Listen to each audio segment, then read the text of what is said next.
Meus queridos alunos, estamos de volta. Charles, como de costume, os primeiros 30 minutos, que nunca são 30, fizemos a atualização legislativa, né?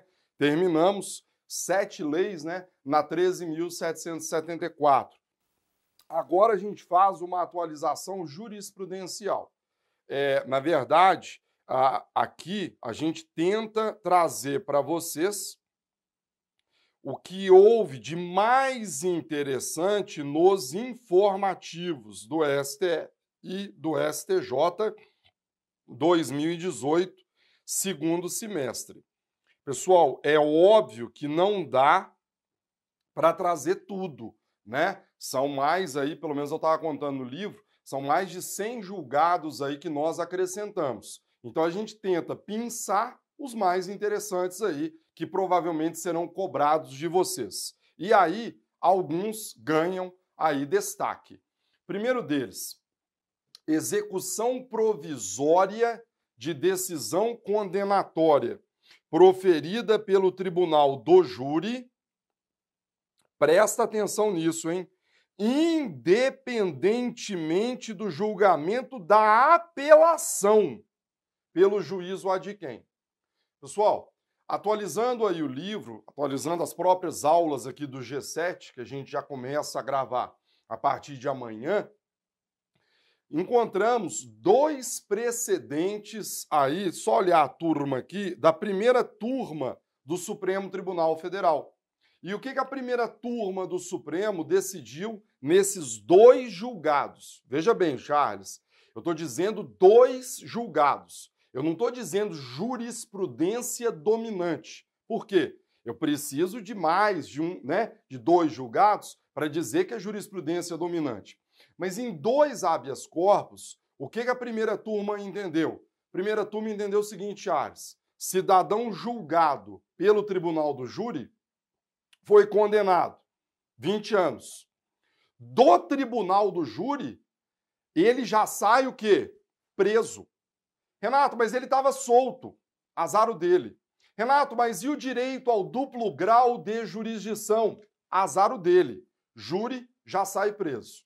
Os julgados em questão estão aí exibidos para vocês. Veja uma dessas decisões, aliás, de junho de 2018, a relator ministro Roberto Barroso, tá? Dá uma olhada aí, pessoal, no HC 118.770.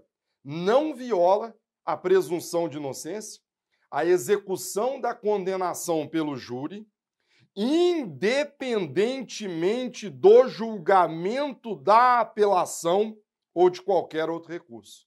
Decisão alinhada com a orientação firmada no julgamento do ARE 964246, relator ministro Teori Zavascki. Além desse precedente, tem um outro, mais recente ainda, que é o HC 140.449. Ô Charles, certas coisas, quando a gente escuta, a gente fala assim, não, eu devo ter lido errado, com o devido respeito.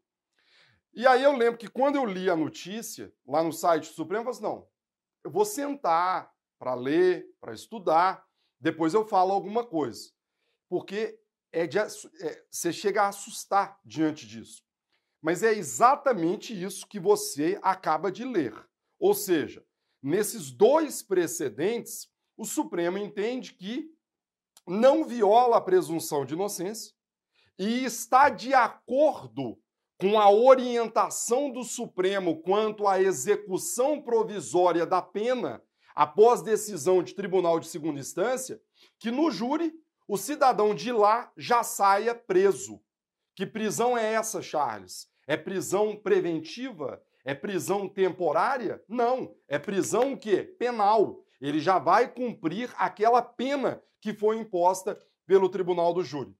Renato, qual é a fundamentação do ministro Barroso nessas decisões?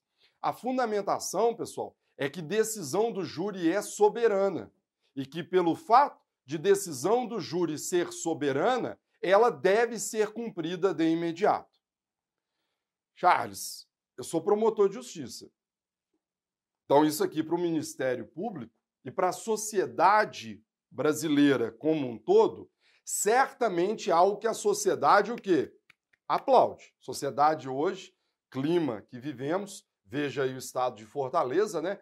A situação está bem complicada. Então, isso aqui todo mundo aplaude, maravilhoso. Só que, como professor de processo penal, eu olho para isso aqui e fico me perguntando onde foi parar o princípio da presunção de inocência, que, de acordo com a Constituição Federal, estende até o trânsito em julgado, mas tá, né, deixando de lado essa orientação e lembrando o que o Supremo decidiu, né, lá quando passou a admitir a execução provisória de pena após decisão de tribunal de segunda instância.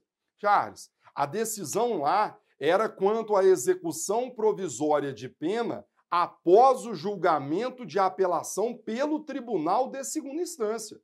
Quer dizer, agora o Supremo Tribunal Federal já está deixando de lado a decisão do TJ, do TRF, e já está admitindo, pasme, já está admitindo a execução provisória de uma decisão proferida por órgão de... Tribunal do Júri é o quê? Órgão de primeira instância. Rapaz, é de arrepiar o cabelo, cara. Você fala assim, não, para tudo, eu vou dar aula de direito empresarial. Eu estava pensando nisso, vou largar o processo penal e vou partir para o direito empresarial. Pessoal, não negamos o clima de guerra que vivemos na rua, os problemas com a criminalidade cada vez piores, mas não é rasgando a Constituição Federal que vamos resolver isso, tá certo? De mais a mais, Charles, a soberania dos vereditos não tem nada a ver com essa possibilidade admitida nesses dois precedentes. Soberania dos vereditos significa que um tribunal formado por juízes togados não pode modificar no mérito a decisão proferida pelos jurados. Mas isso não significa dizer que o acusado no júri não tenha direito ao duplo grau de jurisdição. É óbvio que tem. Tanto é verdade que o próprio Código de Processo Penal prevê que, se o Tribunal de Justiça reconhecer que a decisão é manifestamente contrária à prova dos autos, vai fazer o juízo rescindente e vai determinar a realização de novo julgamento pelo Tribunal do Júri. Quer dizer, Charles, eu fico aqui pensando a situação do seguinte acusado, condenado, primeiro júri, tá? 30 anos, homicídio qualificado. Aí, sai dali do júri, o juiz presidente invoca esses dois precedentes e já manda o cara, sei lá, para Catanduvas. Manda o cara lá para Catanduvas. Beleza, vai começar a cumprir pena. Aí ele apela. E ele apela dizendo que a decisão dos jurados teria sido manifestamente contrária à prova dos autos. Pois bem, o Tribunal de Justiça dá provimento a essa apelação e manda realizar novo julgamento. No segundo julgamento, o que acontece? Ele é absolvido. Tá certo? Aí eu pergunto, e o tempo que ele permaneceu preso? O que nós vamos fazer com isso? Certo? Então, pessoal, cuidado com esses dois precedentes. É de se esperar que esse tema seja levado ao plenário e, com a devida vênia ao brilhante ministro Roberto Barroso, não nos parece ser o melhor entendimento quanto ao tema, porque, insistimos, ainda que você não compartilhe do meu entendimento de que a presunção de inocência se estende até o trânsito em julgado de sentença condenatória, e o Supremo vai decidir isso em abril, né? Haverá uma nova decisão sobre isso. Fato é que, pelo menos até o julgamento de eventual apelação, a gente tem que aguardar para executar provisoriamente uma pena. Não se pode admitir que uma pena seja executada provisoriamente tão somente com base numa decisão proferida por um órgão de primeira instância, que é o Tribunal do Júri. Nos parece ser algo extremamente temerário, com o devido respeito. Próxima decisão. Inconstitucionalidade do crime do artigo 305 do CTB. Charles, Código de Trânsito Brasileiro, que é a Lei 9.503/97, convivi com ele ano passado, pelo menos durante 4 meses, porque foi uma lei que nós acrescentamos ao nosso livro de legislação. O livro de legislação especial, a edição 2019, que vem por aí, ela foi acrescentamos 5 leis, né? Ralamos muito, mas ficou bem legal. Acrescentamos tortura, desarmamento, crimes de trânsito. Só para o aluno ter uma ideia, crimes de trânsito, mais de 120 páginas. Desarmamento deu 105 e tortura algo em torno de 40, 45 páginas. Além disso, acrescentamos invasão de terras públicas e telecomunicações. Então, agora o livro de legislação especial tem 20 leis comentadas por mim, né? Charles, uma das decisões do Supremo que foi para o nosso livro é sobre o artigo 305. Para o aluno que não conhece o 305, dá uma olhada aí na tela. Afastar-se o condutor do veículo do local do acidente para fugir à responsabilidade penal ou civil que lhe possa ser atribuída. Quer dizer, é crime você fugir do local do acidente como condutor do veículo. Discutia-se quanto a esse delito, Charles, se ele era ou não compatível com um princípio que veda a autoincriminação. Então, por exemplo, você fez algo errado conduzindo o seu veículo. Bateu. Qual que é a tendência natural sua? Fugir. Aliás, tendência natural, né, de todo e qualquer crime. Você pratica um homicídio. São raríssimos os casos em que o cidadão permanece no local para se entregar à polícia. Então você praticou um homicídio, você praticou um furto, você praticou um crime sexual, tendência natural é você o quê? Evadir-se do local. Especificamente em relação ao trânsito, o legislador resolveu criminalizar esse afastamento, tá? E aí discutia-se, é ou não é constitucional? Alguns doutrinadores partilhavam do entendimento de que essa criminalização seria o quê? Inconstitucional.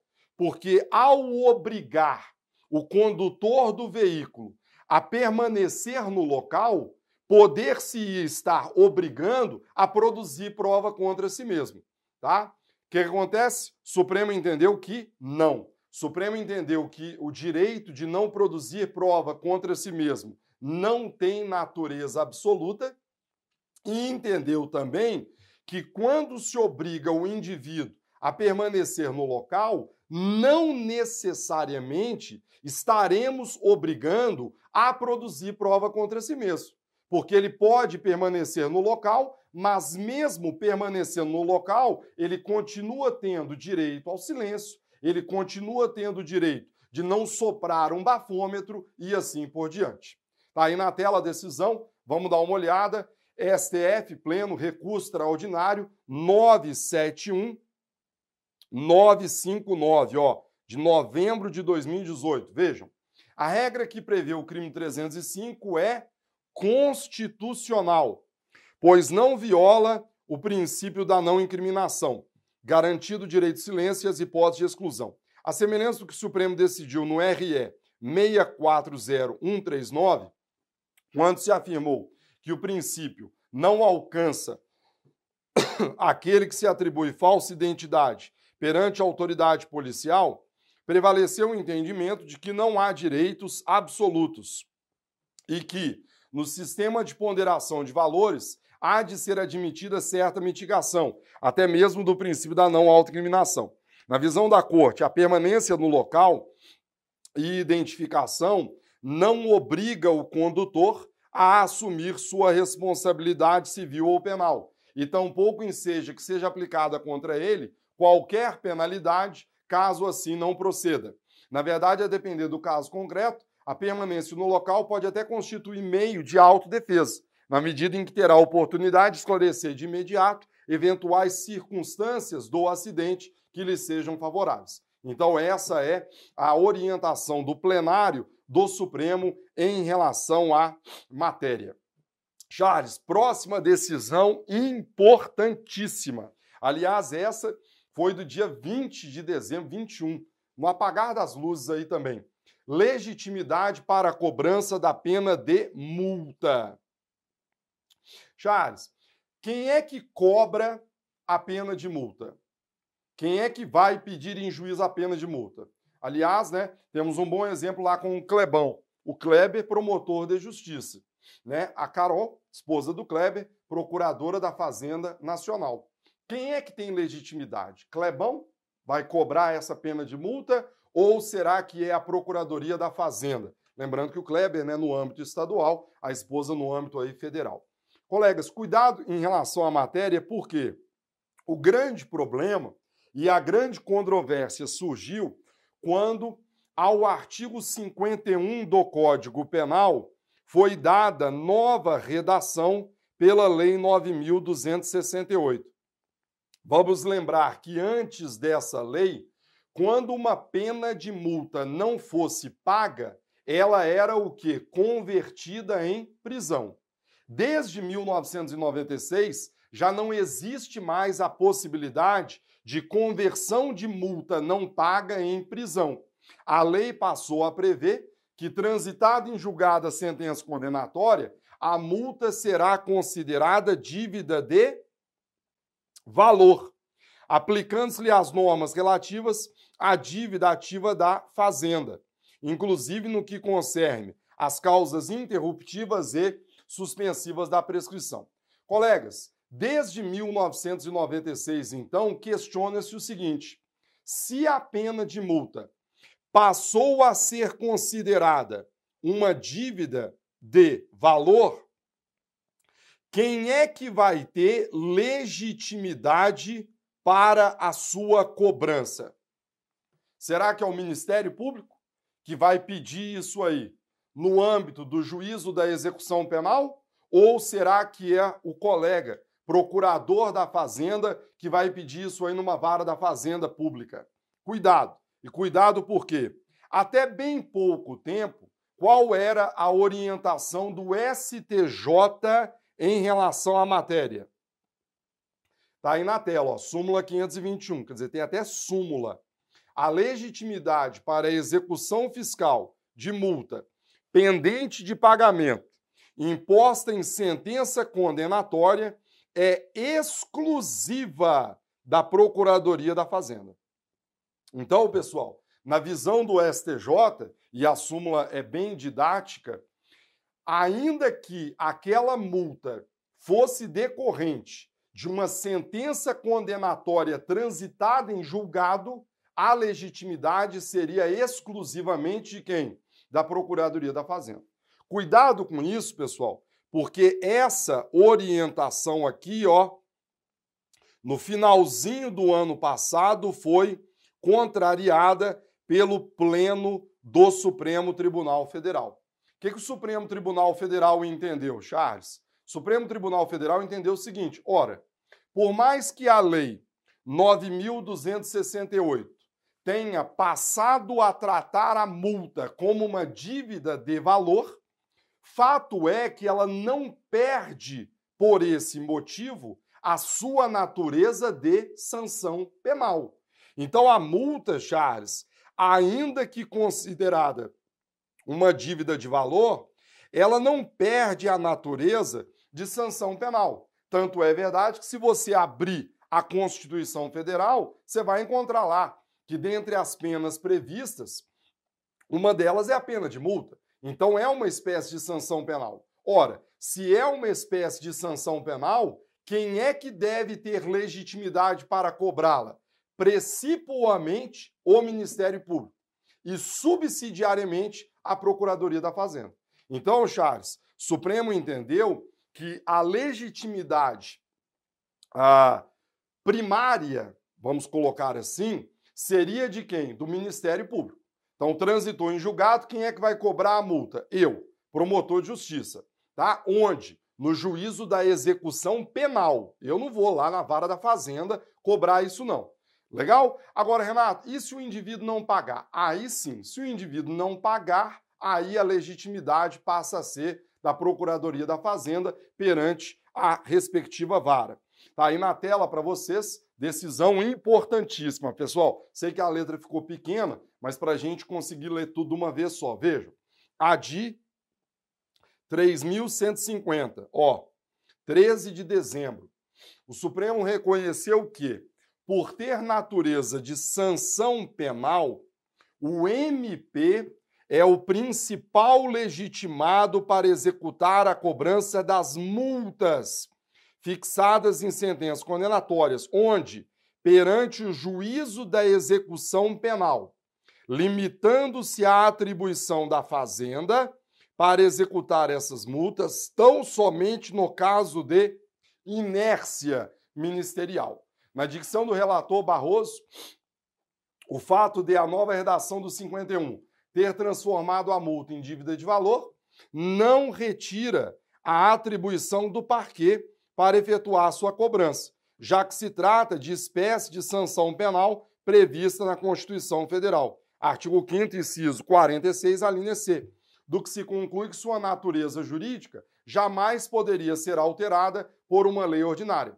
Ressaltou, ademais, que o artigo 164 da LEP reconhece a atribuição do MP para executar a dívida.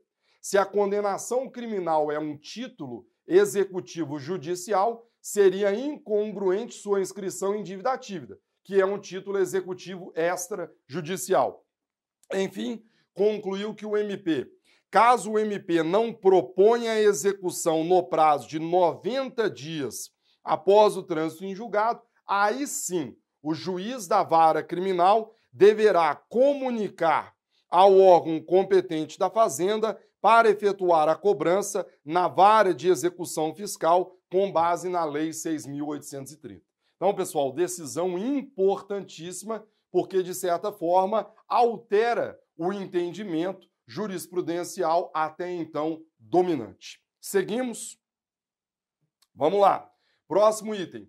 Impossibilidade de fixação de valor mínimo indenizatório a título de dano moral, com fundamento no artigo 387, inciso 4 do CPP. Charles, o Código de Processo Penal, ele foi alterado pela reforma processual de 2008, e uma das grandes novidades trazidas à época, né, já tem mais de 10 anos, foi esse inciso 4 no artigo 387, que passou a prever o quê? Está aí na tela. O juiz, ao proferir sentença condenatória, 4, fixará valor mínimo. Lembre-se que é um valor mínimo, porque se por acaso a vítima não se contentar com esse valor, nada impede que ela promova uma ação civil ex delito e vá lá correr atrás da diferença que ela entende devida. Mas o Código agora passou a prever que na própria sentença condenatória, o juiz já pode fixar um valor mínimo para reparação do quê? Dos danos causados pela infração. Pois bem, a grande discussão aqui, pessoal, que já existe há algum tempo é qual é ou quais são as espécies de danos que podem ser fixadas numa sentença condenatória. Há doutrinadores que entendem que a única espécie de dano que pode ser fixada são os danos materiais. Então, por exemplo, vamos supor, o Charles me agrediu. Eu fiquei internado durante 15 dias. Fiquei sem trabalhar. Eu vou cobrar danos materiais do Charles. Legal? Seria uma posição. Na nossa humilde opinião, pessoal, e a gente já fala isso aí há muitos anos no manual, a reforma processual de 2008, ela visou otimizar o sistema de reparação do dano. Ora, e em nenhum momento ela restringiu a espécie de dano a ser fixado, como fez, por exemplo, acabei de escrever, o Código de Trânsito Brasileiro, que ao tratar da chamada multa reparatória, fala especificamente em danos o quê? Materiais. Aqui falou em dano. Não falou em qual espécie de dano. Por isso, pessoal, a nosso juízo, muito acertada a posição que entende que qualquer espécie de dano pode ser objeto de fixação aqui em relação a esse valor mínimo. Então, e aí não é matéria minha, né? Já entramos lá no direito civil, vocês vão buscar lá na obra do Tartucci, mas a nosso juízo, você pode fixar danos materiais, você pode fixar danos morais, você pode fixar danos estéticos, sem problema nenhum, tá? Aliás, numa das denúncias oferecidas contra o Michel Temer, o Procurador-Geral da República chega a pedir danos morais coletivos pelos crimes praticados pelo ex-presidente da República, inclusive citando aí o nosso Manual de Processo Penal. Então, pessoal, bem interessante essa orientação. E agora a gente vai perceber que o STJ começa a caminhar nessa direção. Vejam, em recente decisão proferida no RESP 1643051, processado sob o rito dos recursos repetitivos, o que a terceira seção do STJ entendeu? Entendeu que nos casos de violência contra a mulher praticados no âmbito doméstico familiar é possível a fixação de valor mínimo indenizatório a título de dano moral, desde que haja pedido expresso da acusação ou da parte ofendida, ainda que não especificada a quantia e independentemente da instrução probatória. Então, cuidado com essa decisão proferida aí pelo Superior Tribunal de Justiça, tá? Particularmente, eu até concordo com a questão do dano moral. Eu concordo com a questão do dano moral que está aqui colocada, né? Agora, na minha opinião, coloco isso no livro, né? A posição do STJ não é essa, mas o STJ entende que precisa haver pedido expresso. Particularmente entendo que não há necessidade, porque um dos efeitos da condenação já é o de tornar certa a obrigação de indenizar o dano causado pelo delito. Ou seja, não há surpresa nenhuma nessa condenação, inclusive porque o próprio Código já diz no artigo 387, inciso 4. E outra ressalva que eu tenho é em relação a isso aqui, ó. Mas peraí, como é que você vai fixar um valor a título de danos independentemente da instrução probatória? Na nossa humilde opinião, você pode fixar um valor mínimo a título de indenização, mas é óbvio que isso precisa ser comprovado durante a instrução probatória, tá? Mas aí está a decisão do Superior Tribunal de Justiça colocado para vocês. Legal? Uma última decisão interessante que eu pincelei para trazer para vocês é o juízo competente para determinar a busca domiciliar em relação a investigado casado com alguém dotado de foro por prerrogativa de função. Charles, vamos imaginar a seguinte situação. Pessoa, eu não quero citar o nome aí só, né? Mas é caso concreto, né? Isso aí, segura comigo aqui, Charles. Chegou a ser apreciado pelo Supremo Tribunal Federal, pela segunda turma, que foi exatamente o quê? Determinado indivíduo, investigado, salvo engano, acho que na Operação Lava Jato, casado com uma senadora. E aí o juiz determinou uma busca na casa do casal. Qual foi o problema? Chegou ao Supremo, aliás, até por meio de uma reclamação ajuizada pela mesa, salvo engano, do Senado Federal, questionando isso. Falou assim, pô, peraí, tudo bem que o investigado não era dotado de foro perante o Supremo, mas a esposa dele era. E a partir do momento em que você entra na casa e não há uma delimitação muito precisa do objeto da busca domiciliar, eventualmente poderiam ser apreendidos objetos pertencentes àquela senadora. Logo, a competência deveria ser de quem? Do Supremo Tribunal Federal, tá? Então, por conta disso, a segunda turma declarou a ilicitude de todos os objetos apreendidos nessa busca domiciliar.